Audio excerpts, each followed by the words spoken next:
1976 में Los Angeles के अखबार में एक ऐसा अनोखा विज्ञापन छपा। एक पीएचडी के छात्र स्मिथ मैन ने अपने शोध के लिए बलात्कारियों से बात करना चाहा।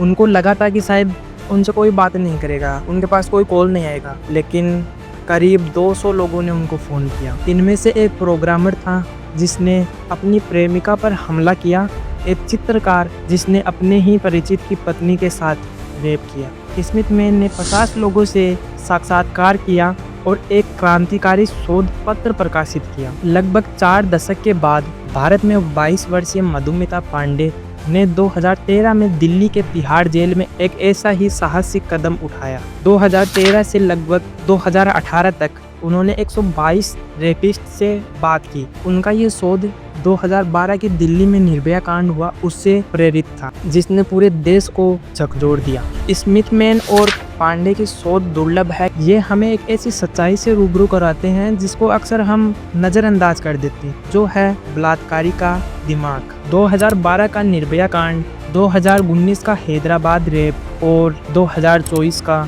कोलकाता बलात्कार हत्याकांड। इन घटनाओं ने समाज को बहुत ही गहरे सवालों के सामने लाकर खड़ा किया है। हर बार हमारा ध्यान 2 चीज़ों पर केंद्रित होता है। नंबर 1, दोषियों को सज़ा देना, और नंबर 2, महिलाओं को सुरक्षित रहने की सलाह देना। एग्जाम्पल के लिए हैदराबाद जो मामला हुआ, उसके बाद तेलंगाना पुलिस ने महिलाओं को भीड़ भाड़ वाली जगह पर रहने और ज़रूरत पड़ने पर पुलिस को बुलाने की सलाह दी। कोलकाता मामले के बाद पश्चिम बंगाल सरकार ने महिलाओं के लिए रात्रि सुरक्षा गश्त बढ़ाने की घोषणा की। ये सलाहें ज़रूरी है, लेकिन इनका फोकस पीड़ितों पर रहता है, न कि अपराधियों पर। साइकोलॉजी ऑफ वायलेंस जर्नल की संपादक डॉक्टर शेरी हेम्बी कहती है, जब तक हम अपराधी के दिमाग को नहीं समझेंगे, यौन हिंसा को हम ख़त्म नहीं कर पाएंगे।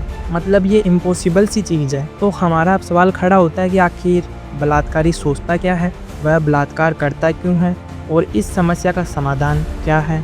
तो आइए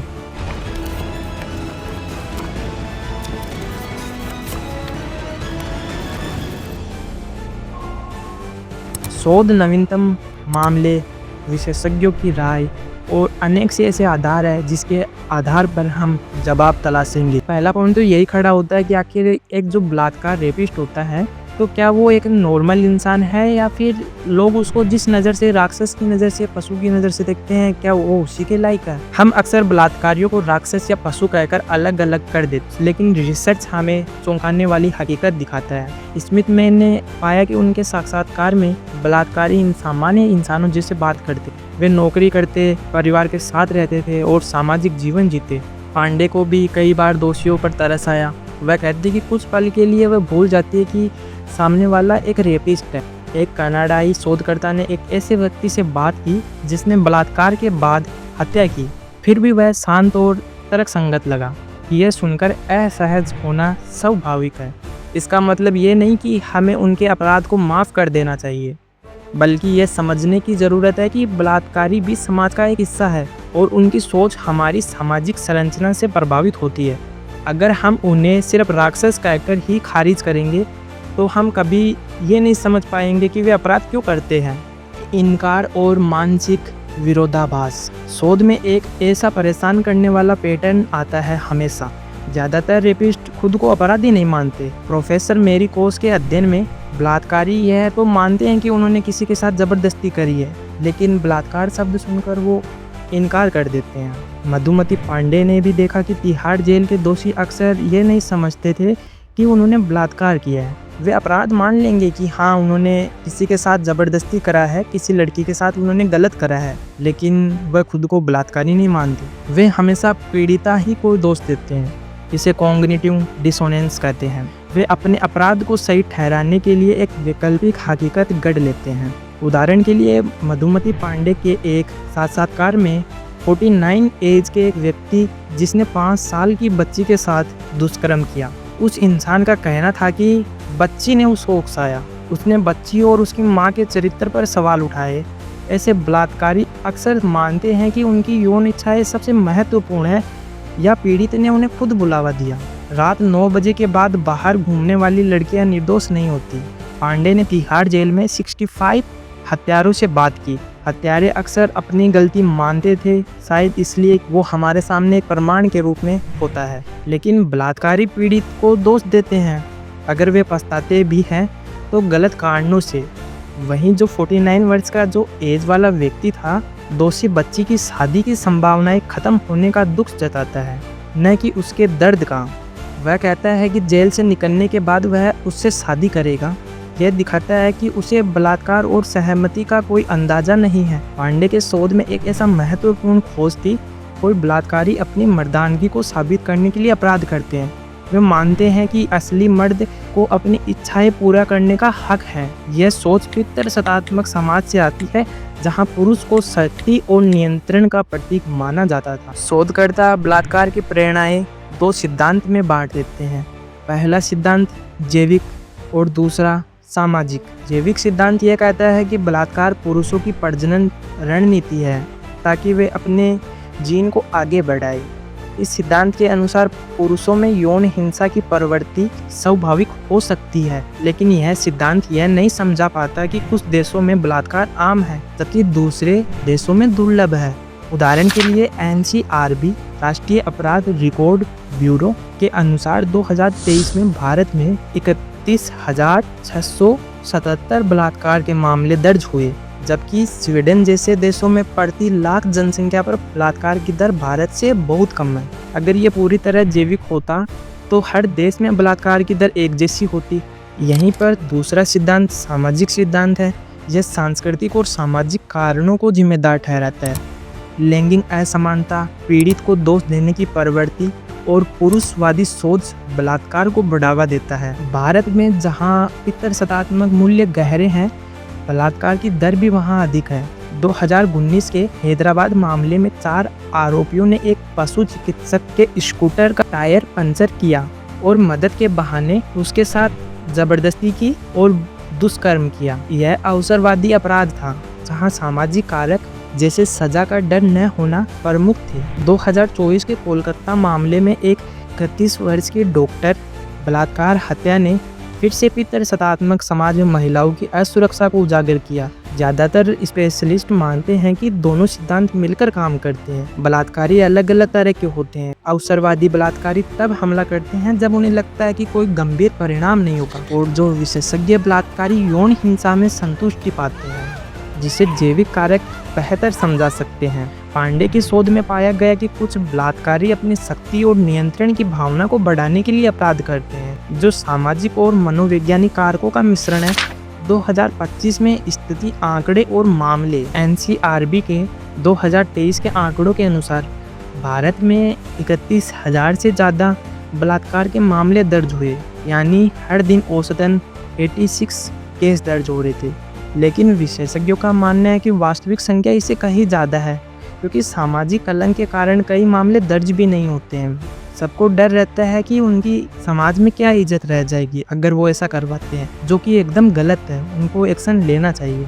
विश्व स्वास्थ्य संगठन का अनुमान है कि दुनिया भर में हर तीसरी महिला अपने जीवन में यौन हिंसा का शिकार हुई है। ज़्यादातर महिलाएं इनमें अपने ही जान पहचान के लोगों द्वारा प्रताड़ित है। 2024 में कोलकाता के आरजीकर मेडिकल कॉलेज में हुई 31 वर्ष के डॉक्टर की बलात्कार हत्या ने देश को फिर से हिला दिया। इस मामले में कोलकाता पुलिस ने एक सिविक वॉलंटियर को गिरफ्तार किया और जांच CBI को सौंपी गई। इस घटना ने कार्यस्थल पर महिलाओं की सुरक्षा और सामाजिक ढांचे की कमियों को उजागर किया कि किस तरह से उनके लिए एक सेफ जोन ही नहीं है।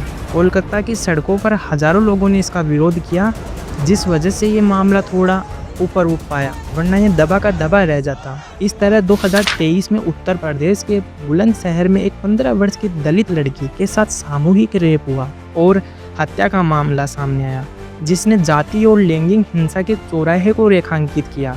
ये मामले दिखाते हैं कि बलात्कार सिर्फ एक अपराध नहीं, बल्कि सामाजिक असमानता, शक्ति का दुरुपयोग, गलत सांस्कृतिक मान्यताओं का परिणाम है। निर्भया कांड के बाद बनी वर्मा समिति ने स्पष्ट किया कि मृत्युदंड कोई स्थायी समाधान नहीं है।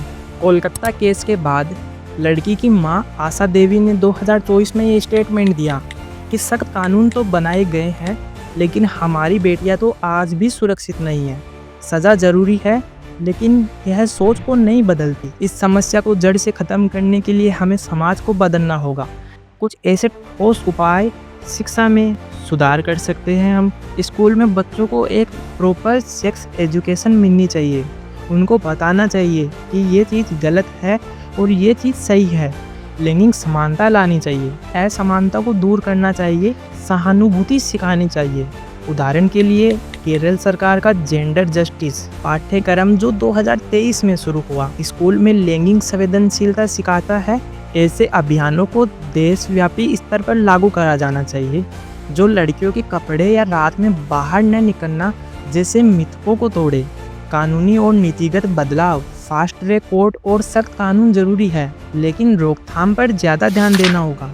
निर्भया फंड जो 2013 में महिलाओं की सुरक्षा के लिए शुरू किया गया था, लेकिन 2023 तक इसका 30% हिस्सा उपयोग ही नहीं हुआ। इस फंड का इस्तेमाल सामुदायिक जागरूकता, आत्मरक्षा प्रशिक्षण, कार्यस्थल पर सुरक्षा बढ़ाने के लिए किया जाना था। 2023 से बेटी बचाओ बेटी पढ़ाओ योजना का विस्तार लड़कियों की शिक्षा और कार्यबल में भागीदारी को बढ़ावा दे रहा है, जो लैंगिक असमानता को कम कर सकता है। सांस्कृतिक बदलाव, परिवारों में लड़कों और लड़कियों में ज़्यादा भेदभाव बंद कर देना चाहिए। दोनों को समान ही मानना चाहिए और उनको यही सिखाना चाहिए कि आप दोनों एक जैसे हैं। 2025 में भी कन्या भ्रूण हत्या के मामले सामने आ रहे हैं।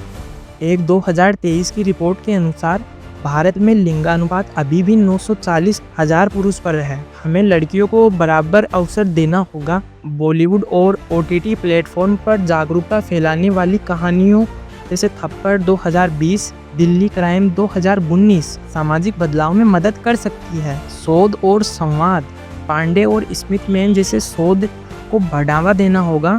इनको लोगों को दिखाना होगा, बताना होगा। पांडे का शोध 2013 से 18 के बीच चला, तो लगभग 5 साल चला। उस शोध के अनुसार बलात्कारी सामाजिक और जैविक कारणों का एक मिश्रण होता है। सरकार और NGO को ऐसे अध्ययनों का फंड करना चाहिए। इंटरनेशनल एग्जाम्पल हम ले, जैसे रवांडा का वन स्टॉप सेंटर एक ऐसा मॉडल है जहां यौन हिंसा के पीड़ितों को चिकित्सा, कानूनी और मनोवैज्ञानिक मदद एक ही जगह पर मिलती है। भारत में भी ऐसा कोई कानून लागू किया जा सकता है। सामुदायिक जागरूकता, स्थानीय स्तर पर पुरुष और युवकों को शामिल कराने वाली कार्यशालाएं शुरू की जानी चाहिए। उदाहरण के लिए दिल्ली में 2024 में शुरू हुआ अभियान मेन इंगेज पुरुषों को लैंगिक हिंसा के खिलाफ जागरूक करता है। ऐसे कार्यक्रम पुरुषवादी सोच को चुनौती देते हैं और सहमति की संस्कृति को बढ़ावा देते हैं।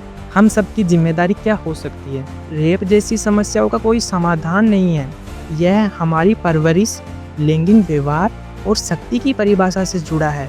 4 दोषियों को सजा देना आसान है, लेकिन 122 बलात्कारियों से बात करके समस्या की जड़ तक पहुंचना, जैसे मधुमिता पांडे जी ने किया, यह कठिन है। यही रास्ता स्थायी बदलाव लाएगा। समाज हम हैं। जब तक हम लड़कियों को नियंत्रित करने की बजाय अपराधियों की सोच को बदलेंगे, तब जाकर बलात्कार जैसी घटनाओं में कमी आएगी।